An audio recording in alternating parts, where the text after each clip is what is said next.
It started on the 5th of June, 2021. I turned 37 years old. A lady came in. She was 75 years old. Her husband just passed away. So she came in because she had cataract. And then she told me, Doktor, saya nak buang cataract ni dengan saya nak lens yang saya tak payah pakai cermin mata dah. Nak baca Quran tak pakai cermin mata. Kalau nak jalan-jalan tengok cucu pun tak payah pakai cermin mata. I was still new in my private practice. Before that, I had always, okay, I'm going to start someday. But then when the patient came, I just thought, maybe I had to turn 37 for me to eventually start. So I thought, okay, the patient is there, I am there, the lens was there, so I just implanted. And the outcome was remarkable. The patient was very happy the next day. While I was preparing for this talk, I actually caught up with my friends and I asked them, what actually caused you not to implant an EDOF lens or a premium lens? Then commonly they said, I feel that I'm not skilled enough, or they don't have the right facilities, or the patients might not be happy with the outcome and they do not know what to do if the patients do not have the good outcome. And the chair time might be long and they can't afford to have that time to talk to the patient. And the most common thing is, I will start someday. So when I started, I knew at the back of my mind, I had a reliable biometry, and I knew I had a predictable surgical outcome from the experiences that I've had, and the patient was cooperative, the ocular condition was suitable. At that moment, I just shifted my mind to keep on telling myself empowering beliefs, and I focused on how I can help the patient. And since that 5th of June 2021, I started implanting multifocal lenses, about 500 of them. Among them, over 200 belongs to the LENTIS family, and specifically for LENTIS Comfort, 176 lenses. And I believe the numbers will go more. So I implanted on my best friends' moms and dads, my parents, friends, my relatives, a few of them, those patients who I see often. And I think one day on my mom as well. So patients nowadays, they expect spectacle independence. They want to have the solution for presbyopia. And they want to have a good quality vision and also for driving at night, especially in the LASIK patient. To be honest, I couldn't really relate this. For me, it didn't occur to me how it impacts their life until I went to a restaurant in hotel in KL. So I saw this family, they were having dinner together. And I saw the mother sitting in the middle of the table. She kept on having her glasses on the head, and she puts it on, and she puts it on the table, and she puts it in her bag, and because she wanted to read the menu. Then it occurred to me how troublesome it is for the patients to actually have a presbyopia problem. So then I started to focus on how I can help these patients to have spectacle independence. So during consultation, I would always know my patients. I would ask, how is their lifestyle, what is their expectation, and also their personality. As a master NLP practitioner, for those of you who, I will tell you what NLP is. NLP stands for Neuro-Linguistic Program. It's basically a training that makes you become aware of the languages we speak to ourselves. So, as a master NLP practitioner, I'm highly aware about the languages that the patients speak to me. So when they ask me about their concerns, I kind of get what is it their concerns are, and I will address them one by one. Because at the end of the day, I want them to know that it is our journey together, the patient's journey, and mine, we go through this together. And also, this lens is a forgiving lens. So if you have patients like, with a meticulous kind of personality, It's also a good lens for them because they adapt really well. For nighttime, there is no halos or glare, so on that part, I feel it's very suitable. I have implanted on a few Grab drivers, and they were able to start back their daily routine almost immediately after the surgery, maybe about a few weeks after the surgery, because they adapt really well at nighttime driving. So how I set the expectation with the patients before they do the surgery is that I will take a near vision card and I will ask them, for Muslims I ask them, how small is your Quran? And then they will show. And I will ask, how small fonts do you read? So I get to gauge what is the expectation and the visual requirements of the patients. So if they belong in the group that is intermediate dependent, then they will be suitable. However, if they belong to the people who are readers, then this lens might not be suitable for them because they will need additional glasses to read the smaller prints. Having said that, my patients actually give me tips. She said, Dr. Tapa, I will have this EDOF lens, this, they call it bifocal lens. And then for the small reading, because some of them like to read the labels of the food, or even on the garments, they have the very small prints.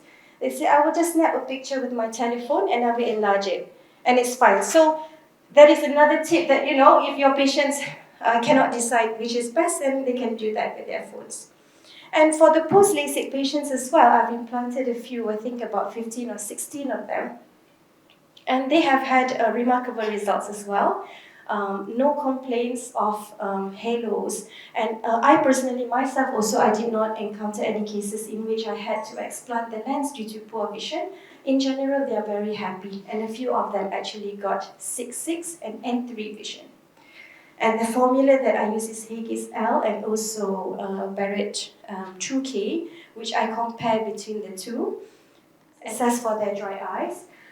Because a clear ocular surface, a smooth ocular surface will affect the accuracy of the biometry. If you have patients who have dry eyes, you can treat their dry eyes first for about 2 weeks and then remeasure their biometry to a few days before the surgery to get a better outcome. And also, for some patients who have dry eyes, they might have the symptoms aggravated. The dry eye symptoms aggravates after the cataract surgery, because during cataract surgery, the light exposure is more, and there's more inflammation. So if you don't treat that earlier, the symptoms might be worse after the surgery, and the patients might not be happy, and they think it's because of the lens when it is actually because of the ocular surface. So for biometry, you can use the optical biometry that you have. Immersion A-scan also produce a reliable results as well. And it is an advantage if you have an OCT macula, so that you can rule out the retinal pathology and you can have a better prediction of the visual outcome. I would like to invite all of you to read this article about how to manage dry eyes before your cataract surgery. There's a very nice algorithm. Now, I mentioned about the ultrasound biometry. So for cases with the dense cataract, it's actually quite reliable. I implanted about 31 of them, and 90% of them had a plus minus of 1 diopter. But then, of course, if it's a basic rule when they have dense cataract, you're not sure of how the retina is. If both of them are dense, you try on one first with a monofocal, see how the outcome is, and then you can try on the other one. But then if the other eye is good, then you see good and general condition is good. I have actually implanted immediately on the with the lentis comfort, of course with the good B-scan results. Having said that, I did have a patient with the B-scan looks good, and then afterwards tengok ada ERM pula. But still, they are happy. She could get a binocular vision of 610 and N6, and also there was a German ophthalmologist who actually compared between the two groups, patients who had ERM. One group had monofocal, the other group had lentis comfort, and they found that the lentis comfort group had a better visual quality and had a fewer complaints of halos and also blurry vision. So just to give a bit of a cushion there, it's okay. The patients will be happy. I think like what Dr. Chen has shown just now, even for glaucomatous patients, they're very happy with the outcome because at the end of the day, what we are focusing on is the quality of vision. They can still have that good vision for the intermediate. Happy as well. For example, like this lady, a 56-year-old lady, I did a refractive lens exchange for her. She had a hyperopia of +2 in both eyes. Then we implanted the lens. Vision now is 6.6 and N5. Once in a while, she'd be texting me, updating me how she is a very happy patient. And another high myopic patient as well, axial length of 26, a refractive error of -9 and 10. This one is also another RLE case, another happy patient. I sometimes wonder, maybe Dr. Chun can share later, I also wonder whether the patient can see because he or she is happy, or he is happy because he can see, just to keep you wondering there. So intraoperatively, okay, ideally we should have the CCC of 5 millimeters, okay. I would advise for you to, maybe in your beginning cases, you measure your capsular axis so that you get a nice overlap of the capsular axis. Okay, I think Dr. Cho now, he can disclose his eyes and it's perfect, fine. Even Dr. Chen just saw very nice CCC. And one thing good, if let's say your CCC is a bit on the big side, the lens just stays nicely in the center. It doesn't go back and forth with certain lens. So that is one thing why I like about this lentis comfort. And my wound is 2.75. I do not know what Dr. Chan's wound. Yours is 2.2? 2.75. I don't know, yeah, why is my cartridge so big? So that's why I put this slide, because it is a bit different than what Dr. Chan does now. I had to use two instruments. Earlier in my cases of implantation, I sometimes had to enlarge the wound. But then later I realized that I do not have to enlarge the wound. I just need to wiggle a bit the cartridge, and then with the Kelman forceps to stabilize the wound, and the lens can be implanted, and there is no need for rotation.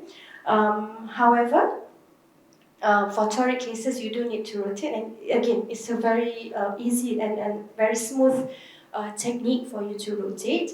And of course, you have to remove the viscoelastic behind the lens, okay? How I remove the behind the lens is that I would rotate the lens so that there's sufficient space for my IA probe to go underneath. I agree with you, Dr. It's a very, very stable lens. And post-operatively, on post-op day 1, you will just see the patients in the waiting area, starting to read already. And after 1 month, they will come back happy patients. They drive well at night, and no complaints of these halos and glares. Still treat the presbyopia with the monovision, but as mentioned earlier, having monovision, of course, it is a cheaper option, but we must remember that the patients lose their stereopsis. So I find that if the patient are willing to invest, I would advise for them to go for lentis comfort in bilateral eyes because they have good stereopsis, they are free from glasses, and good quality of vision as well. And for nighttime vision, as we know that there's very less reported cases of difficulty in driving. Now, from the experiences of many multifocal lenses that I have implanted, I find that lentis comfort is stable, and it's easy to find the patients, and the patients adapt really fast. And there are no sweet spots as well for them to move their books or phone or whatever. So that makes it a patient can tolerate the lens really well. It's a very nice forgiving lens. So can I just get a show of hands who has implanted this lens? Okay, fantastic. I believe that more will implant this lens after this. So for those who haven't yet implanted, you can just start off with, audit your case in case you want to build your confidence first before you implant this lens. Make improvements for each of the cases, and then choose your patient. Find patients who are have a pleasant personality. And you can see those patients, that's why I asked you, they can see and they're happy, or they're happy because they can see. So find those ones with a significant cataract, so they see this big improvement. It's important for us to build the confidence first for the first few cases. And start measuring your surgical induced astigmatism in case you don't know yet. And with the reliable biometry, you can just begin. So I always have this quote in mind. It's one of the best quotes that I really like. The best time to plant a tree was 20 years ago, and the second best time is now. Thank you.